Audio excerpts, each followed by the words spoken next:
ৰাতি ভাত কণী এটাকে ভাজোঁ। মই খিচিৰি খাম অলপ এটা কণী ভাজি দিছোঁ। কণীবিলাকৰ ইমান দাম হৈছে, এটা 10 টকা। আমি ৰাস্তাত লৈ 12 টকা কৰি ইমান দাম। মাজতে কেইদিনমান কণী পাবই নাছিলে। এটা কণী 10 টকা, দুটা কণী লৈ আহিলে। এটা ভাজিলোঁ, এটা থৈ দিলোঁ। ৰাতিপুৱা আকৌ জেইফাক দিব লাগিব। এইফালে ভাত গৰম দি আছোঁ। এইফালে বাচনো ধুলোঁ। জেইফাক আমাৰ তাতে আছে, তাতে খাই আছে। দিনৰে আজি মাছটোকে বনাইছিলোঁ, সিহঁতে ভাত খালে। তৰকাৰী তেলটো নবনাওঁ, যি বনাওঁ খালি দিনত চব্জি তব্জি বনাওঁ।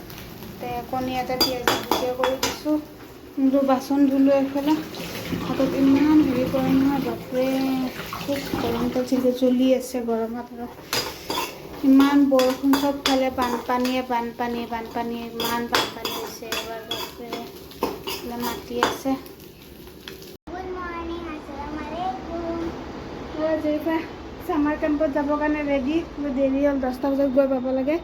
চুলিটো সোমাই দিওঁ। ৰাতি ইমান দেৰিকৈ মই জগাই উঠাবই নোৱাৰোঁ তাইক। খালে কণী গাখীৰ দিলোঁ, খাই দিলোঁ। দেৰিটো ৰেডি কৰাই আছে। নাই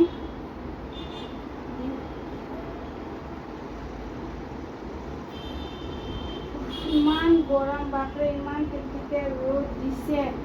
আমাৰ ভিতৰত থাকিব নাই পাৰা। তাৰপিছত ইমান চাৰিওফালে বানপানী, বাপৰে বাপ বেয়া লাগি গৈছে। ইমানে বানপানী, কি অৱস্থা। এনেকুৱা বানপানী হোৱাই নাই। ঘৰ দুৱাৰ ভাঙি গৈছে, কি অৱস্থা। গৰু ছাগলী লৈ যাওঁ, থৈ আহোঁ। যাবৰ কিন্তু ক'লো দূৰৰ পৰা আৰু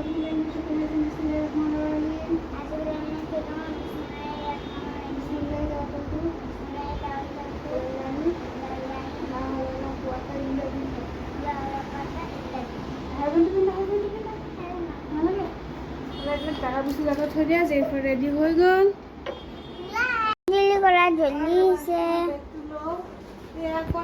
কোনটো নাখালে একদম গাখীৰ ৰেডি থৈ দিলাই।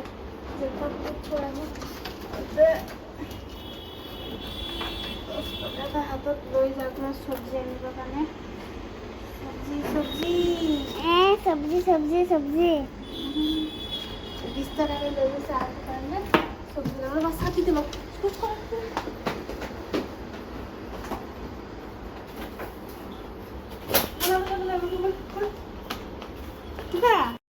যেইবাৰ কৈছোঁ তুমি নামি যোৱা, মই দৌৰি গৈ আছোঁ। তাইৰ কথাই শেষ নহয়। তোমাক এক্সাৰচাইজ কৰা মেট কিয় লাগে বাবু? তোমাৰ দেখোন আছে, তুমিতো খেলি লেতেৰা কৰি দিছা, গোটেই ৰং চং লগাই দিছা। হা যি বস্তু ক'ত অৰ্ডাৰ দি থাকে, ক'তকৈ বস্তু অৰ্ডাৰ দি দিব। এইটো নালাগে নহয়।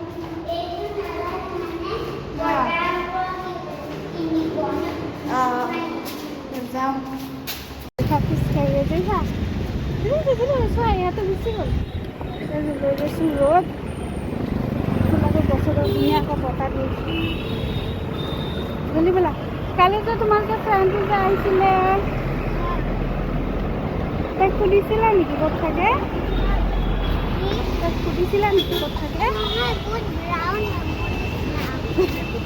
তাই এইবিলাক কথা নকয়, বেয়া কথা। চব চেমে হয়, বুজিছা?